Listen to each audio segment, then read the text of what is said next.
Trailer fam, here we are coming at you once again out the trailer with some of that plain old talk. That's right. Today we are blessed and graced with the presence of my brother, Nepotism.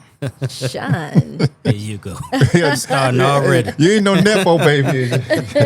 Nepo baby. Nah, you know it was just a matter of time. You know, y'all was gonna get me. Exactly. You know, it was just a matter of time. Exactly. We can't avoid you. Everybody loving your song. You did the theme song for us, and you're working on that, so we can't get rid of you. On point. If we do, he probably gonna sue us. You know what I'm saying?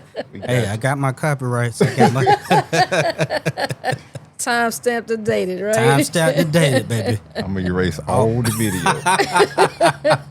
Hey, I don't care. If you erase it, it's still there now. It's gonna be out there somewhere. I think we all got the same lawyer too, so Oh man. he gonna be busy. Yeah. Man, I can't represent both of y'all now. That's funny. So what brings you to us today? Well, I think that what I'm going to bring to the table is a little different from the previous people that y'all have interviewed, because I'm actually not a truck driver.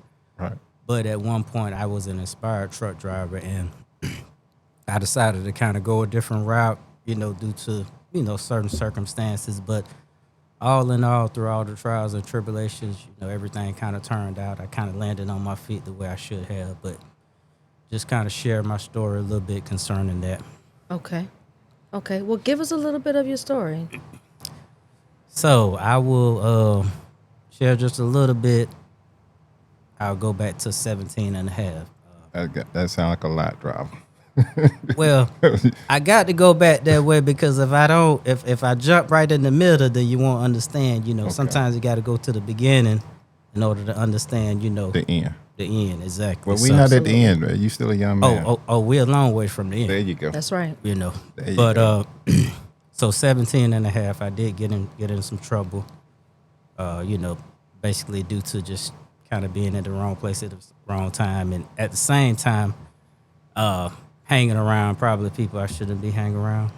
But long story short, 17 and a half, got in some trouble, ended up at 18 years old, catching some time. Okay. And because of that, I ended up doing like 5.5 years. Yeah.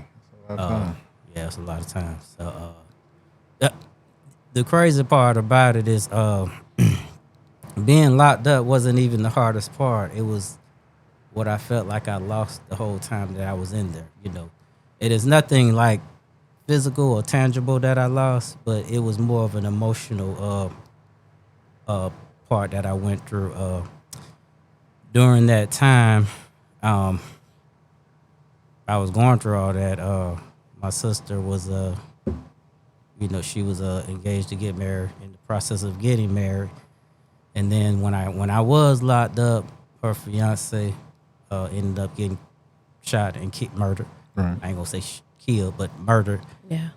And so that was hard for me because I wasn't able to be there for her. Right. Emotionally, I wanted to kind of be there for her. And I was also, kind of close to Jason as well. He was kind of like a brother to me. Yeah. Right. So that part was hard. And then it was just the fact not able to be there, to kind of like, be there for support. Then right after that, here come, Biggie Smalls died. Right. Yeah. Right. No, Biggie was like family to me, to like the other way. That right there was tough. Right. I cried like a baby when Biggie passed, just like when Jason died, you know, because that was somebody that I grew up listening to. Fast forward toward that, fast forward a little bit, my great grandmother died. Yep. Wow. Not too long after that, then my grandmother passed. Yeah. So all of this stuff I experienced while I was locked up. Right. So it wasn't the fact of being locked up that wasn't the hardest part. It was all of those things that I lost when I was locked up. Right. So a lot of those things took me on kind of an emotional roller coaster. When I was there, and I was fortunate to be always around some people that that kind of cared for me and kind of like was looking out for my best interest for the most part. I mean, I had my ups and downs, obviously, being in the system, but for the most part, God blessed me to always be around people that that kind of like cared about me and stuff, and always brought me into the fold. So like, hey, come on, man, it'll be all right. Right. Hey, we here for you. Yeah. So forth and so on. So not getting too far into that.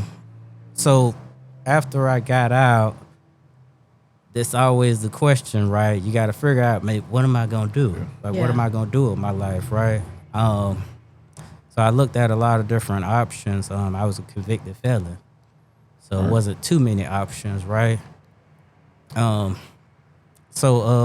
it was a few things that I looked into.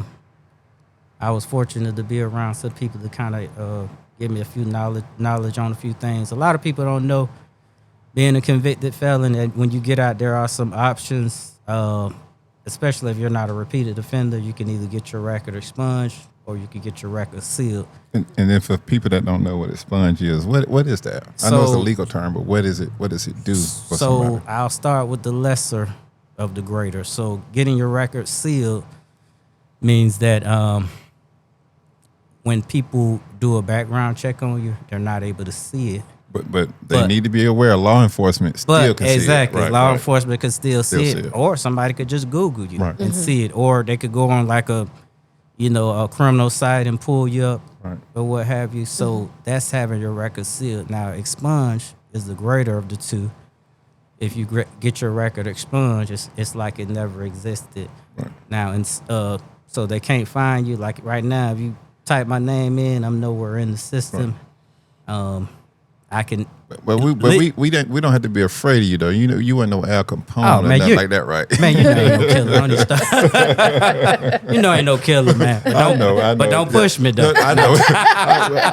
I know your conviction didn't involve nothing that harmed somebody else. So Yeah. So we just make a light of it. So that was a part of the story. Getting my record expunged was the best course of action for me because I really couldn't get a job. Right. So this is, without getting too ahead of myself, I looked at truck driving. Right. Okay. So that was because doing my research, I found that truck driving, they'll hire you. You can get a job. The things that they look for, a few key things. As long as it's not a ridiculously violent crime, or it's not a crime that involves a controlled substance. Mm-hmm. Even some companies will hire you if it's a controlled substance. It depends on the extremity of it. Okay. But the main thing, they will not hire you, absolutely will not hire you if it involves a motor vehicle, any crime that involves a motor vehicle. So they kind of frowned upon stuff like that. Right. So I decided to go to trucking school. In the midst of going to trucking school, I had an interest also in being in the automotive industry. Right. I was working at just a general repair shop at the time. And I had some people that was kind of training me the ins and outs of that. So that's what I really wanted to do. I wanted to get into the management part of it. Right. Okay. But I really couldn't get into the management part of it because of, my past, because of my record. Right. So at this point, you hadn't had the record sealed or expunged. Right. Okay. So, moving forward from that, so I was able to get all the information about that. Me not being legally versed or not knowing any better, I hired me a lawyer. To get and he gave me both options. He said, "This is what sealed record mean. This is what an expunged record meant." Right. So, I went with the expunge. Why? Over the Sealed because I wanted a clean slate. Okay. Right. I wanted a fresh start. I didn't want to be judged for my past, and I didn't want that to be, if you don't. It was almost like a demon hovering over me. Okay. Yeah, it seemed like you making it seem a little more lighthearted than actually is. People got to understand. That's true. Yeah, that's true. In order for it to be expunged, you got to be someone that hadn't been in any trouble since That's true. then. That's Yeah. true. So And we're not gonna I make light of it, right? Yeah, and I was getting at that too. Right. Yeah, but you're exactly So right. they'll just be thinking they can go Yeah. just keep doing what they're Exactly. doing and just get And it it doesn't wiped out. work It like doesn't that. work that way. Right. Yeah. So, and I learned all of that going into it, and the unfortunate part is, when it comes to being a convicted felon, somebody can go out there and make one mistake, Right. one little minor mistake, and it can ruin their life. That person could have aspirations, they could have dreams. Yeah. And because they made one mistake or they made one wrong left turn, or then it could kind of like just ruin their whole life. Right. And Shatters a dream. Yeah. And But I think that we're all. You didn't let it do that to you, though. Yeah, I didn't Right. let it do it to me. Because, how I look, when you look at just the makeup of humans, we're all flawed, right?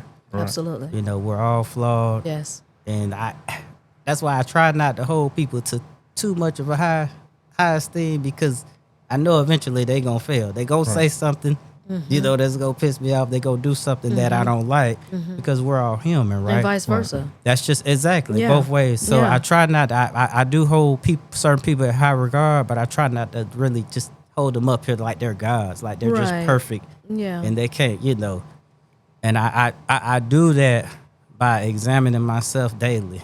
That's right. It's a lot harder to look in a mirror than it is to look out a window. Yeah. You can easily look out a window and look at everybody else's faults, but when you start looking in the mirror and examining yourself, you start to realize just how minimal these other people's faults are, because you got stuff you got to deal with yourself. That's right. So when you think about it like that, but yeah, getting back to the Expunge show, this lawyer, $5,000. Wow. And I didn't have that money at that time. And this was when? This was I was working at the lube shop with Sam, Yes. the general lube shop with him. So this was fast forward 2 years later, Okay. right? Because I just got tired. I just wanted something better for myself, right? And speaking of Sam, man, Sam is like, he's like one of a kind. And I was Yeah. going to ask you that. I was going to ask you, entering the penal system at 18, Yeah. did you have any mentorship in there, or did you gain that once you got out? Or was you So- just not on that type of time yet? Yeah, sort of, kind of. So like I did meet a couple of people in there when I was there. I went to what I knew Right. at work, and that was my faith. Right. There you go. So I studied a lot of different things. I studied Islam. I studied being a Jehovah's Witness. Christianity. I ended up in the end going back to that. Okay. Only because that was what I felt like, was, from my heart and from my spirit. That's just, that was my upbringing.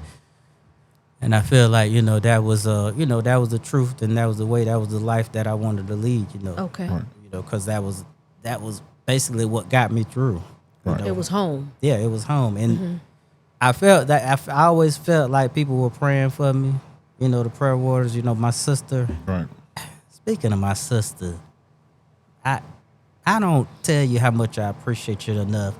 Now, here it is, a person, all of this stuff that she was going through. I know you're still grieving the death of your fiance. Right. No, as a matter of fact, he got murdered the day of the wedding day. Yeah. Like that morning. Yeah. But now she had every right to just shut everybody out from the world. And, and really just go and just ball up somewhere and just kind of like just do her own thing. But instead, she looked out for me pretty much the whole time that I was locked up. Anytime I needed anything as simple as like writing to her, she always wrote back to me. If I needed money, Right. anything, she was always there for me. In the midst of all of that grieving, in the midst of all of that she was going through, she still was able to put her feelings aside and still, look out for me. And that meant I ain't finna start crying on No, you. no, we got to do that. So did that bond exist before all the trouble? Oh yeah, me and my sister. Okay. So it was strong enough to My carry you through. sister There you was go. even though I was I'm the male, she was always Don't say so to she was a man. You know Not. what? See, Don't say she was a man. I'm not doing this with you. You don't say that. I'm not doing this Don't with say you. she was a man. Nah, she was the protector, There you go. basically. You know, she always looked at me like that's my little brother, and she still does, you know. Right. And she always there looking out for my best interest. But I appreciate you. I'm gonna just Thank you. It's unconditional just love. give up. Yeah, and that's Always what- and forever. unconditional love, which is rare. So Yeah. unconditional love is something that when a person loves you and they don't expect anything back in That's return. But most of the time, love is transactional, right? It's Right. about what you could do for me. But the minute that person do something or say something that you don't like, It's then out you the know door. that's Yeah. out the door. Out You the know. door. Yeah. So that is rare, and we all over the place, ain't we, man? That's what this is. It's plain old talk. It ain't. We unscripted. We real. We raw. But- And I know we wasn't gonna talk about all that, but we Yeah. did. But getting I'm back glad you to did. your question, because I don't want to be like a politician. I want to dodge your question. When I was in prison, the mentors that I had, it was actually, and this is what drew me back to Christianity and my faith. 2 chaplains. Right. It was Chaplain Hill and Chaplain Taylor. Now, Chaplain Taylor she was also an evangelist. Chaplain Hill was a pastor, you know. So they were they kind of like when it comes to like spiritual guidance. Now, quick, I got to interrupt. Yeah, were go they, ahead. Were they inmates or were they chaplains to the institution? Chaplains to the institution. Okay. Yeah, All right. yeah. Good So deal. Okay. they were. Because if they was inmates, I was gonna got a problem with that. Yeah. No, we had our share of prison preachers in there now, And you know. lawyers, I'm sure. prison lawyers. lawyers, everything that you could think of, It's in there. it was in there. And you know I got a degree. Every career you could think of, it was architects. Come in there, they can help you. Let me see I your mean, case. like you, but I honestly don't need though. Yeah. I met some of probably the most talented people I ever And met in my people life. I always can say that. imagine. I mean, they always say the smartest people behind bars. Bro. I'm talking about like, but yeah, as far as getting back to those 2 people, they played a significant difference Right. while I was in there because they helped me through a lot of times, whether it be through prayer Right. or just kind of just lifting me up through scripture and stuff like that. They also, those 2 people were probably the 2 best examples of walking a spiritual walk that I've ever met. Right. And so I really didn't know the difference before I got locked up. I didn't know what it looked like for a person to like really, because everybody's, people are on different levels, right? Mm-hmm. And I had to see that example to really see what it really meant or looked like to have a true spiritual walk with God. Yeah. So yeah, those 2 were definitely and Sam was that person, you know, for when I got out. I had to tell a story, and Sharonda, you know, when I had, and this was actually after Chaplain Hill had passed.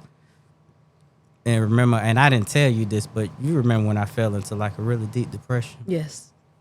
And the only thing this is when y'all was living in Tucker. I never lived in Tucker. Hey, girl, whatever.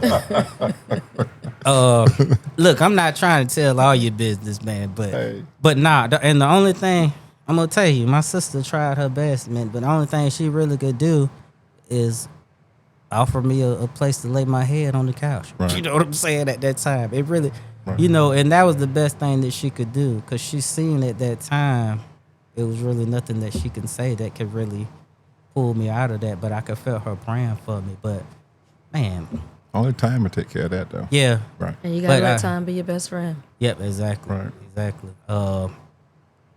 But Sam called me. Right. Man, what you doing, man? I'm like, man, I'm landing. Man, if you don't get your ass up, like, yeah, I ain't heard from you and such and such and such. I've been calling you. At the time, Sam was managing a shop in Villa Rica.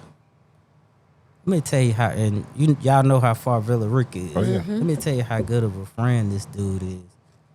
He was like, look, man, he said, I got an opportunity for you over here in the Stone Mountain area or whatever. He said, I'm going to hire you. You know, I'm going to run the shop. Sam always made sure that I had somewhere to work, right? Right.